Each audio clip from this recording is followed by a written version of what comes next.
Hello everyone, welcome to my channel.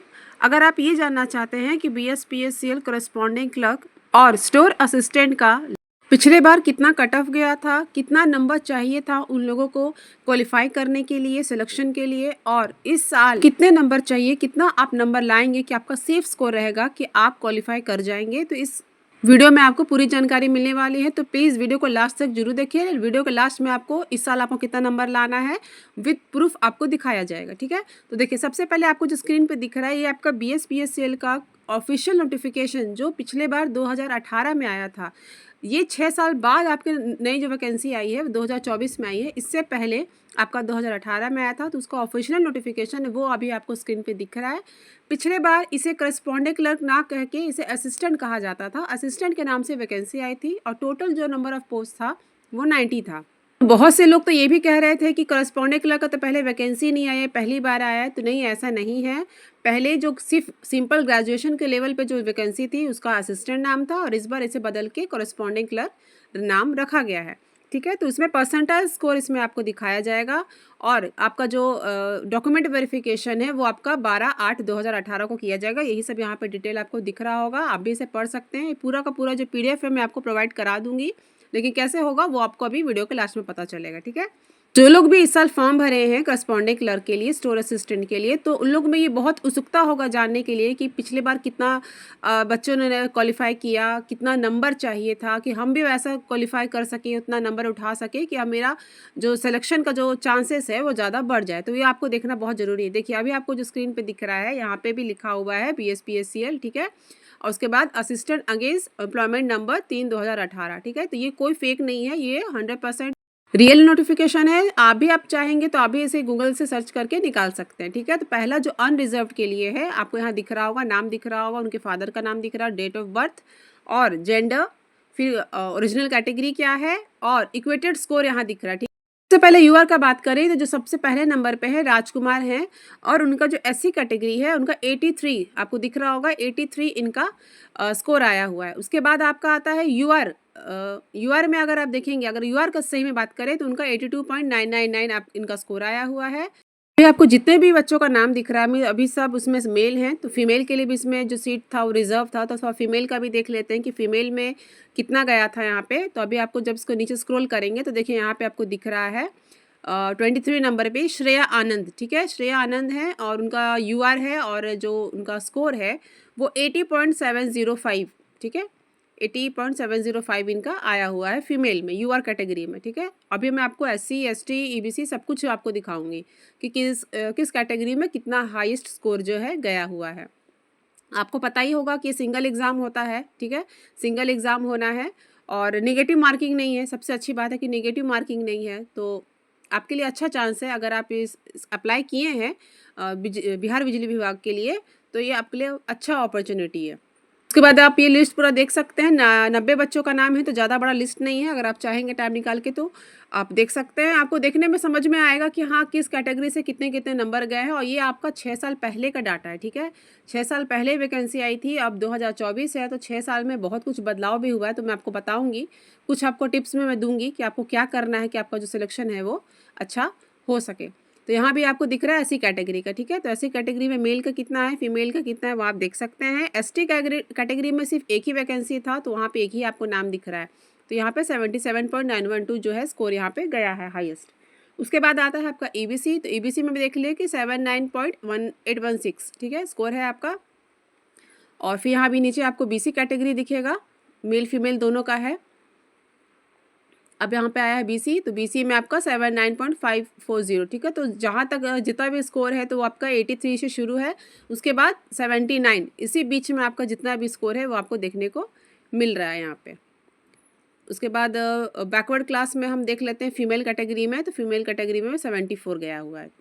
तो ये female के लिए भी अच्छा है कि उन्हें अच्छा खासा एडवांटेज मिल जाता है। तो सबसे पहले ये समझने के लिए कि अगर आप ये फॉर्म भरे हैं और आप जानना चाहते हैं कि आपको कितना स्कोर आपका करना सेफ रहेगा, तो ये पहले जानना ज़रूरी है कि देखिए 2018 को जो वैकेंसी आया था उसका भी मैं आपको नोटिफिकेशन दिखा देती हूँ। आपको ये पूरा भरोसा हो जाएगा, इसलिए मैं पूरा प्रूफ के साथ दिखा रही हूँ कि अभी मैंने आपको रिजल्ट दिखाया, उसके बाद मैं आपको ये नोटिफिकेशन दिखा रही हूँ जो जारी किया गया था। सेम टू सेम 6 साल हो भी गए हैं BSPSL को, लेकिन जो BSPSL का नोटिफिकेशन है वो एकदम सेम टू सेम है। आपका जो निकालने का जो तरीका है या फिर आपका जो फ़ी है, आपका एग्ज़ाम का पैटर्न है, सिलेबस है, एकदम सेम टू सेम आपको यहाँ पे मिलेगा।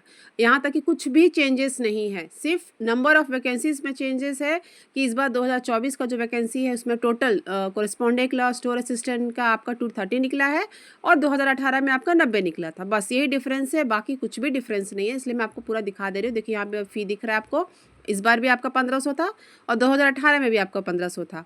तो कहने का मतलब ये है कि जब 2018 का एक ही पैटर्न था और 2024 का भी एक ही पैटर्न होगा, तो इसमें गौर करने वाली बात यह है कि पहले कंपटीशन कुछ कम था और अब अभी 2024 का हम बात करें तो अभी किसी भी कॉम्पिटिटिव एग्ज़ाम को आप उठा के देख लीजिए, जो कंपटीशन लेवल है वो बहुत ज़्यादा बढ़ गया है। तो देखिए आप पहले आप सिलेबस भी देख लीजिए। अभी अगर जो लोगों ने भी फॉर्म भरा है उनके पास सिलेबस तो ज़रूर होगा, क्योंकि वो तैयारी कर रहे होंगे, तो सिलेबस तो उनके पास ज़रूर होगा। तो पहले मैं क्वालिफिकेशन आपको दिखा देती हूँ। देखिए करस्पॉन्डेंट क्लर्क के लिए भी सिंपल आपको ग्रेजुएशन मांगा गया था, कोई भी एक्स्ट्रा आपको नहीं मांगा गया था क्वालिफिकेशन। उसी प्रकार से देखिए अभी मैं आपको क्वालिफिकेशन दिखा देती हूँ। देखिए यहाँ पे क्वालिफिकेशन में लिखा है graduate in any discipline from any recognised university. ठीक है, तो सिंपल ग्रेजुएशन मांगा गया था असिस्टेंट के लिए। तो अब तो आपको यकीन हो गया होगा कि 2018 में इस वैकेंसी को असिस्टेंट कहा जाता था और अभी इस बार करस्पॉन्डेंट क्लर्क इसे कहा जा रहा है। तो आप सिलेबस भी एक नज़र से आप देख लीजिए, आपको और यकीन हो जाएगा। ठीक है, सेम टू सेम है आपका। अभी 2024 का जो आप भरे हैं वो उसका सिलेबस और 2018 का यहाँ पे लिखा हुआ है syllabus for the post of assistant. तो मैं अभी 2024 का नहीं दिखा रही हूँ, 2018 का दिखा रही हूँ। ठीक है, तो यही आपका सेम टू सेम निकला हुआ है। तो जब आपका सब कुछ सेम है, एग्ज़ाम पैटर्न हो, सिलेबस हो, एग्ज़ाम फ़ी हो, कुछ भी हो, तो सब कुछ सेम है।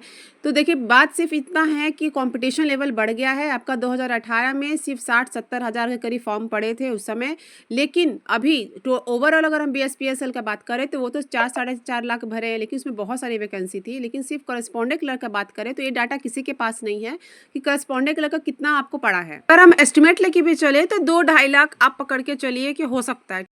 तो चलिए मैं आपको सेफ स्कोर बता देती हूँ कि आप कितना सही करेंगे तो आपका चांसेस है जो ज़्यादा रहेगा कि आपका सिलेक्शन हो जाए। तो देखिए सबसे पहली बात कि इसमें नेगेटिव मार्किंग नहीं है, तो कोई भी क्वेश्चन आपको छोड़ना नहीं है। ठीक है, जब नेगेटिव मार्किंग नहीं है तो आपको किसी बात का डर नहीं है कि चलो गलत भी हो गया तो मेरा जो सही हमने किया वो मार्क्स गलत हो जाएगा। तो आपको 100 में 100 क्वेश्चन तो आपको करना ही है। ठीक है, उसके बाद अब बात होता है कि सही कितना कर सकते हैं। तो यूआर के लिए अनरिजर्व कैटेगरी के लिए मैं बता रही हूँ कि आपको 80 से लेके 82 जो क्वेश्चन है कोशिश करना है कि सही करके आए, क्योंकि इससे कम आप करके आएंगे और सोचेंगे कि आपका सिलेक्शन हो जाए तो नहीं, पॉसिबल नहीं है। कंपटीशन है, जितना लोगों ने फॉर्म भरा है और जितना सीट है उस हिसाब से अगर आप इतना सोचेंगे कि 80 से कम लाएंगे भी तो हो जाएगा, तो नहीं, पॉसिबल नहीं है। और ओबीसी के वालों के लिए तो 75 से 80 मार्क्स 100 में आपको लाना ही होगा, तभी आपका है। और SC ST और फीमेल के लिए कुछ जो है आपका जो कट ऑफ है कम जाता है, तो आप 72 प्लस ही, मतलब इससे कम का तो कोई चांस नहीं है। मैं 80 बता रही हूँ, 75 उससे कम नहीं चाहिए, उससे ज़्यादा आप जितना ला सकेंगे उतना आपके लिए बेटर है, उतना आपका चांस ज़्यादा बढ़ जाएगा। लेकिन कम से कम आपको इतना तो लाना ही होगा। और टिप के तौर पे मैं आपको लास्ट में यही कहूँगी कि आप तैयारी जारी रखिए। अगर आप ये सोच रहे हैं कि आपसे फिर से फॉर्म आपका रीओपन होगा, तो नहीं, बिल्कुल भी नहीं होने वाला है। जो लोग ये सोच के एग्ज़ाम का तैयारी करना छोड़ दिए हैं उन लोगों से आप ऑलरेडी आगे हैं, क्योंकि नहीं होने वाला है। ये BSPSL है, ये आपका BSSC या BPSC का एग्ज़ाम नहीं है कि 1-2 महीने डिले हो जाएगा। BSPSL का हमेशा से रिकॉर्ड रहा है कि वो अपने टाइम पे एग्ज़ाम कंडक्ट करवाती है। तो आप अपना प्रैक्टिस करते रहिए। और आपको मेरा जानकारी कैसा लगा, प्लीज़ थोड़ा भी अच्छा लगा हो तो लाइक और सब्सक्राइब जरूर करें और ज़्यादा से ज़्यादा शेयर करें। और आगे के ऐसी लेटेस्ट इन्फॉर्मेशन के लिए BSPSL के रिगार्डिंग तो आप मेरे टेलीग्राम चैनल और यूट्यूब चैनल दोनों को सब्सक्राइब करके रख सकते हैं और लगातार विजिट करते रहिए, आपको ऐसे ही इन्फॉर्मेशन लगातार मिलते रहेगा। वीडियो को यहाँ तक देखने के लिए थैंक यू सो मच।